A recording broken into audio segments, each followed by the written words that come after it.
दहेज प्रथा पर कहानी। एक सुंदर सी कन्या आराध्या कॉलेज में अपना ग्रेजुएशन पूरा करती है। तभी उसकी मुलाकात एक लड़के मोहित से होती है।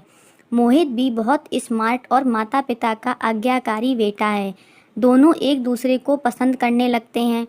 दोनों का ग्रेजुएशन पूरा होता है। मोहित अपने शहर में जॉब करने लगता है और लड़की भी एक अच्छी जॉब कर रही है। दोनों ने निर्णय लिया कि अब माता पिता से शादी की बात करने का वक्त आ गया है। लेकिन परेशानी यह है कि दोनों की कास्ट अलग अलग है।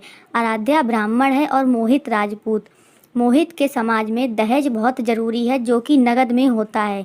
उसके अलावा कई तरह के गिफ्ट्स और गहने की भी मांग की जाती है। मोहित ने आराध्या की को यह स्थिति स्पष्ट की और कहा, घर वाले को मनाओ, अगर तुम सभी मांगें पूरी करवाती हो तो मेरे माता पिता तुम्हें पलकों पर बैठाएंगे। आराध्या ने अपने माता पिता से यह बात कही।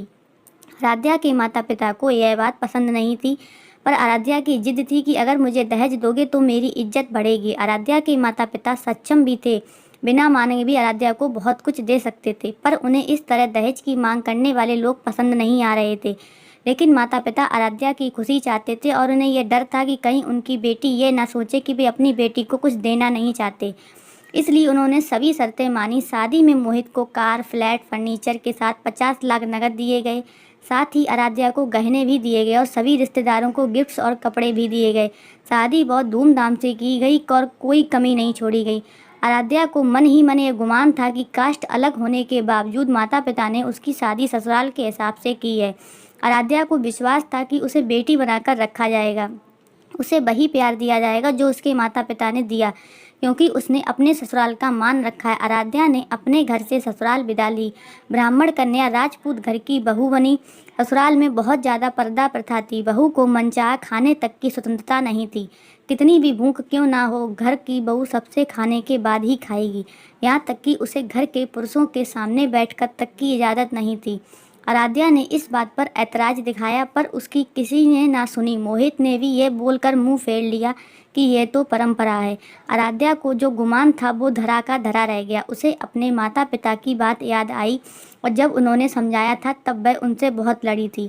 उसने ससुराल में बात करने का फैसला किया। आराध्या ने अपने सास ससुर और पति से बात की, लेकिन उन्होंने नहीं सुनी और उसे बहुत बेरहमी से पीटा गया। आराध्या ने कभी ऐसा व्यवहार नहीं देखा था। उसे जिस लाए हुए दहेज पर गुमान था वह चूर चूर हो गया। आराध्या को माता पिता से बात करने में भी शर्म महसूस हो रही थी और इसी कश्मकश में एक दिन आराध्या ने अपने आप को ख़त्म कर दिया। माता पिता को जब यह पता चला तो उन्हें अपनी गलती का एहसास हुआ कि वक्त रहते समझा होता तो बेटी साथ होती। जो लोग दहेज पर बेटे की शादी करते हैं उनकी सोच हर तरह से छोटी होती है। जो बेटे को नीलाम कर सकते हैं वो किसी और की बेटी को कैसे अपनी बेटी बना सकते हैं। दहेज कभी खुशियों की चाबी नहीं बन सकता, यह बात सभी को समझनी होगी। कैसी लगी आपको स्टोरी प्लीज़ कमेंट में बताइए एंड चैनल को सब्सक्राइब एंड लाइक कर दीजिए ऐसी स्टोरी देखने के लिए।